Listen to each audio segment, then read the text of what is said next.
रात का समय था। आसमान पर काली घटाएं छाई हुई थीं और हवाओं की आवाज़ ऐसे गूंज रही थी जैसे किसी ने दूर से फुसफुसाकर बुलाया हो। गांव के किनारे खंडहर बन चुका पुराना किला सदियों से वीरान पड़ा था। लोग कहते थे इस किले में एक ऐसी किताब छुपी है जो इंसान की हर इच्छा पूरी करती है, लेकिन हर इच्छा की एक खौफनाक कीमत होती है। मीरा, जिसे रहस्यमयी जगहों की तलाश का शौक था, उस रात अकेली किले में जा पहुंची। टॉर्च की हल्की रोशनी टूटी दीवारों पर पड़ रही थी और धूल के गुबार हवा में तैर रहे थे। अचानक उसकी नज़र पड़ी एक कमरे के बीचों बीच जंग लगी मेज पर मोटी काले चमड़े की जिल्द वाली किताब रखी थी। उसके कवर पर लाल खून जैसे रंग से लिखा था, इसमें जो भी लिखा जाएगा वह सच हो जाएगा, लेकिन उसकी कीमत तुम्हें अपनी आत्मा से चुकानी होगी। मीरा ने इसे मजाक समझकर पन्ना खोला और लिखा, मेरे सामने एक गुलाब आ जाए। अगले ही पल मेज पर ताज़ा गुलाब गिरा। मीरा की सांसें थम गईं, लेकिन उसकी जिज्ञासा डर से बड़ी थी। धीरे धीरे उसने और इच्छाएं लिखनी शुरू कर दीं। गहने, कपड़े, पैसा, हर चीज़ सच होती चली गई। लेकिन हवेली का माहौल बदलने लगा।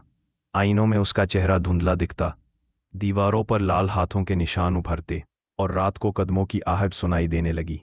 मीरा समझ नहीं पा रही थी कि ये सब उसका भ्रम है या हकीकत। एक रात उसने लिखा, मेरी सहेली नंदिनी हमेशा मेरे साथ रहे।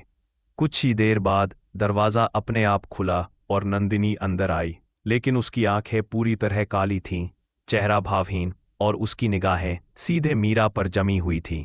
नंदिनी बुदबुदाई, हर इच्छा की कीमत चुकानी पड़ती है। मीरा के हाथ कांप उठे। उसने किताब बंद करना चाहा, लेकिन पन्ने अपने आप तेजी से पलटने लगे। आखिरी पन्ने पर खून से लिखा था, मीरा की आखिरी इच्छा है उसकी आत्मा मेरी हो जाए। मीरा चीख पड़ी। उसने किताब आग में फेंक दी। जलते पन्नों से औरतों की चीखें और बच्चों की रुलाई गूंजने लगी। मीरा दरवाजे की ओर भागी, लेकिन दरवाज़ा बंद था। तभी पीछे से नंदिनी की आवाज़ गूंजी, सोचा था बिना कीमत दिए सब मिल जाएगा। मीरा ने पीछे मुड़कर देखा। नंदिनी अब इंसान नहीं रही थी। उसका चेहरा राख से सना हुआ था और उसकी आंखें जलते अंगारों जैसी लाल थीं। वह धीरे धीरे मीरा की तरफ बढ़ रही थी।